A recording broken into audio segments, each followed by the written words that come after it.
डोंबिवली येथे वैशाली दरेकर यांचे प्रचार सभेला उद्धव ठाकरे यांनी विरोधकांची चांगलीच खरपट्टी काढली।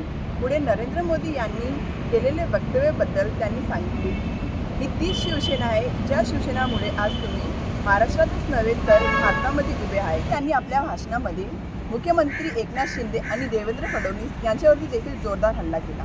ज्या भाषेमध्ये प्रधानमंत्री बोलतायत, मला नकली संतान बोलतायत, हे तुम्हाला मान्य आहे? अगदी भाजपच्या मतदारांना सुद्धा विचारतो, अरे कठीण काळामध्ये जेव्हा संपूर्ण देशात भाजपचे फक्त 2 खासदार होते, अटलजींचाही पराभव झाला होता आणि आपण दोघेही म्हणजे शिवसेना आणि भारतीय जनता पक्ष राजकारणामध्ये अस्पृश्य होतो, कोणीच आपल्या सोबत यायला तयार नव्हतं, तेव्हा शिवसेनेने तुम्हाला साथ दिलेली ती शिवसेना तुम्ही आज नकली म्हणताय, हे भाजपला पटते? अस्सल जे भाजपाचे लोक आहेत त्या विचारधारेचे, जे रामभाऊ म्हाळगी प्रबोधिनीमध्ये संस्कारित झालेली लोक आहेत, त्यांना हे पटतंय का? आज अनेक अशी कुटुंब आहेत, मला माहिती आहे, मला भेटत असतात, माझ्याशी बोलत असतात आणि मला सांगत असतात की उद्धव जे चालले बरोबर नाहीये, आम्ही कोणत्या दिशेने चाललोय आम्हाला कळत नाहीये, हे असं व्हायला नको होतं। म्हटलं व्हायचं नाहीये, हे तुमच्या लोकांनी घडवलेलं आहे, हे तुमच्या लोकांनी घडवले, पण ती संस्कारी पिढी जी होती त्या संस्कारी पिढीबद्दल आज देखील माझ्या मनामध्ये आदर आहे, जरूर आहे, मी उघडपणाने सांगतो। पण आज यांचं जे चाललेलं आहे तळ्यात मळ्यात आणि मग कोणाच्या तरी गळ्यात,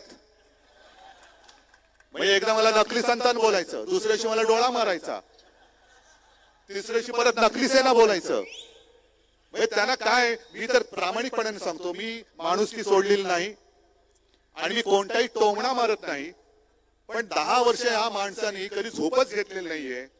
आपण 2 दिवस नाही झोपलं तर मेंदूला झिंजेण्या येतात, हे तर 10 वर्ष नाही झोपले, काय परिस्थिती झाली असेल?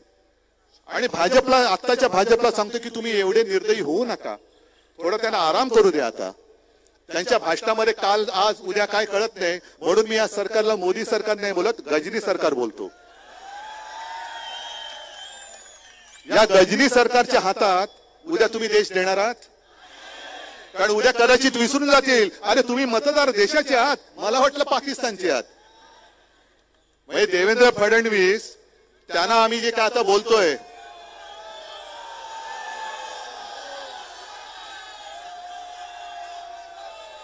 काय बोललात? मी अक्षय कुमारला एक सांगतोय की अक्षय कुमारजी, तुम्ही प्रधानमंत्र्यांचा परत 4 तारखेच्या इंटरव्ह्यू घ्या आणि आंबा कसा खायचा विचारलं तसं टरबूज कसं खायचं विचारा, पण 4 तारखेच्या आत घ्या, कारण टरबूजचा भाव जो आहे तो त्याच्यानंतर उतरणार आहे, आता तर नाहीच आहे। म्हणजे त्यांचं कसं चाललंय की मी चपराशी झालो तरी चालेल, पण मी पुन्हा येईन, आणि आपले मेंदे नुसती दाढी खाजवत पाठी चाललेत। हे म्हणे बाळासाहेबांचे विचार पुढे नेणार, महाराष्ट्र तुमच्या डोळ्यात एकच लुटला जातोय तरी मिंदे तुम्ही दिल्लीश्वराची चाकरी करताय, हे बाळासाहेबांचे विचार आहेत।